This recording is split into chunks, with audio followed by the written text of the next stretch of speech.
Noun gender. Nouns answer the questions what is it and who is it. They give names to things, people, and qualities.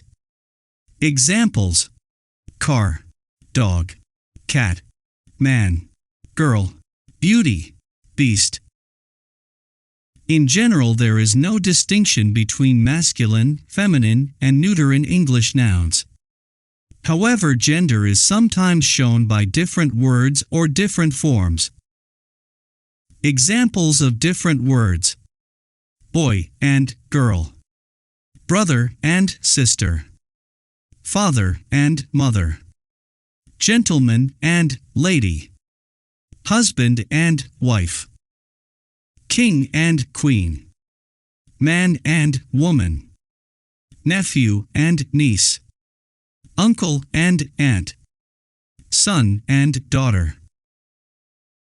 Examples of different forms: actor and actress, bridegroom and bride, duke and duchess, emperor and empress, heir and heiress, hero and heroine, host and hostess, prince and princess, steward and stewardess, waiter and waitress, widower and widow, wizard and witch.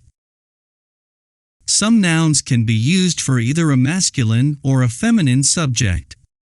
Examples: baby, colleague, cook, cousin, dancer, dentist, doctor, friend, leader, nurse, parent, partner, relation, student, teenager, teacher, singer. It is possible to make the distinction by adding the words male or female. Examples: a female student, a male cousin. For professions, we can add the word woman.